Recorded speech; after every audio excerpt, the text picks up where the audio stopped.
हरूले माया उचालेर माया गरेर उहाँको पसिनै पसिना भएको छ। यो जाडोमा पनि यो पसिनै पसिना आउँदाको माहौल कस्तो छ तपाईँ?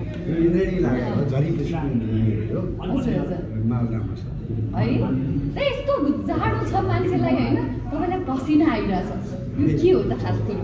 जाडोमा पनि एक्सर्साइज गऱ्यो, कुद्यो भनेर पसिना आइहाल्छ। त्यस्तै भयो अहिले फेरि त्यहाँ भाइ बहिनीहरूलाई ऊर्जा भयो। सिनेमाको क्लाइमेक्सले भाइ बहिनीहरूलाई ऊर्जा दियो अनि त्यो ऊर्जामा मलाई पनि त्यही ऊर्जा दिनुभयो। दाइ फिल्म चलाउनलाई चाहिँ कतिको पसिना पसिना गर्नु पर्दो रहेछ? अलिक कुदी पनि राख्नु भएको छ, चलिरहेछ। पसिना त अब आइहाल्छ, पसिना त आइहाल्छ। कति गाह्रो हुँदो रहेछ दाइ फिल्म बनाउँदाखेरि र अहिले चलाउनलाई चाहिँ? बनाउँदा पनि उस्तै हो, मेहनतै हुन्छ। चलाउनु पनि झन् बढी मेहनत लाग्दो रहेछ। मेहनत बरु बनाउँदा मेहनत गरेर राम्रो काम ल्याइयो, चलाउने बेला मेहनत गर्दा नि त्यो पाइयो कि पाइएन दाइ जुन चाहनु? होइन, हामीले त अब चलाउनुको लागि मेन कुरो दर्शकहरूले सिनेमा हेर्न खोजिरहनु भएको छ। सबै हलहरूमा जाँदै फर्किने क्रम बढिरहेछ हिजोदेखि होइन। तपाईँहरूले जुन रिपोर्ट हालिदिनु भयो, जुन जस्तै कतिपय चाहिँ पहिला अब अन्य चिजहरूमा पनि कतिपयले फेक रिभ्यूहरू पनि दिएर पनि त्यस्तो असर परे हुनसक्छ। यहाँ त हलबाट सिनेमा हेर्नुभयो, जे हो उहाँहरूको रिभ्यू तपाईँहरूले उही नै हाल्नु भएको छ जस्तो लाग्छ मलाई होइन।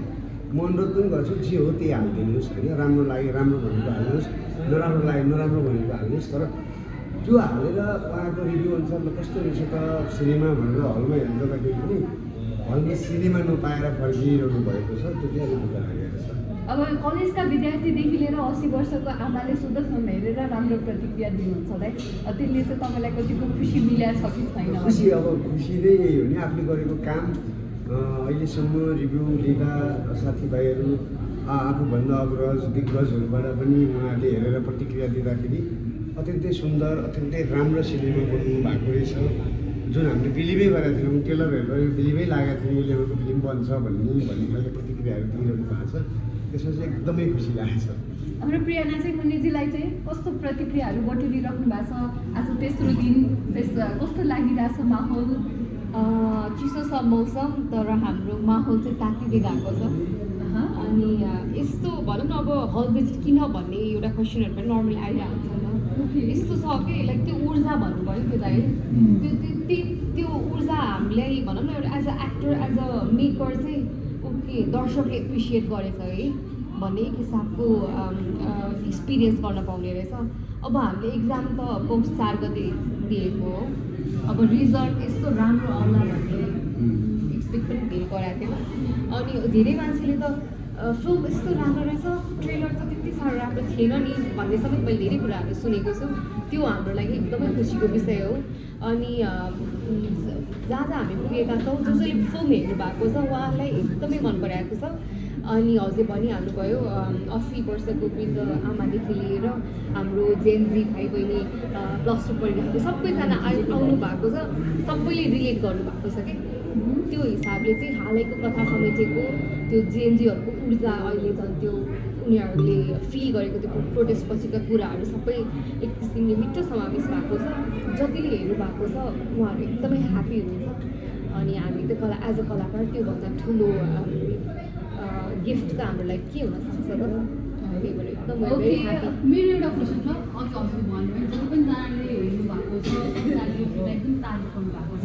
इभन कतिजनाले चाहिँ यङले चाहिँ हेर्नै पर्ने, यङले चाहिँ छुट्याउनु हुँदैन भनेर चाहिँ तपाईँहरू फ्राइडेदेखि नै हल्ला लगाइरहेको गइराख्नु भएको छ। आज सन्डे भन्छ क्या, तर पनि यति राम्रो प्रतिक्रिया आउँदा पनि सोमा चाहिँ किन चाहिँ हुन्छ नि बलिउडलाई चाहिँ प्राथमिकता दिएर नेपाललाई किन यसरी गइरहेको लागेको छ? प्रतिक्रिया राम्रो आउँदा पनि किन सुरु चाहिँ नखाएको भन्छ? त्यो अब नेपाली चलचित्रलाई हामी माया गरौँ भन्छौँ, हामी नेपाललाई माया गरौँ, नेपाली सिनेमालाई माया गरौँ, नेपाली पनलाई माया गरौँ भनेर जति पनि हामीले भन्छौँ, तर त्यो भनाइमा मात्रै रहेछ जस्तो लागिरहेको छ। कुरामा मात्रै सीमित कुरामा मात्रै सीमित। अनि हामीले चाहिँ जस्तै एउटा सिनेमा हाम्रो घर परिवारको दैनिकी जीवन फुल कमर्सियल स्टार कास्ट राखेर बनाइएको सिनेमा होइन यो। यसमा एकदमै नयाँ भाइ बहिनीहरूले चान्स पाउनुभएको छ। जतिले चान्स पाउनु भएको छ उहाँहरूले आफ्नो तर्फबाट 100% अभिनय गर्नुभएको छ कि उहाँहरूको सबैले मन पराइदिनु भएको छ। उहाँको अभिनयको हिसाबले, ब्याकग्राउन्ड म्युजिकको हिसाबले, कलरको हिसाबले, निर्देशकको पक्षबाट, डिरेक्सन पोइन्ट अफ भ्यूबाट राइटिङ स्टोरीको सबै चिजबाट सबल छ, सबै चिजबाट चटक्क छ सिनेमा होइन। तर हलमा मान्छे नआउँदाखेरि त नदिँदाखेरि चाहिँ मान्छे आउनु भएन, उहाँहरूलाई कन्टेन्ट मन परेन भनेर चित्त बुझाइदिन्छ होइन। फिल्म हेर्नु भनेर मान्छे हलमा जाँदा पनि हाम्रो स्वरै छैन। भनाइको अर्थ यसमा अब डिस्ट्रिब्युटर होइन वितरकज्यूले एकदम ध्यान दिनुपर्छ जस्तो लाग्छ।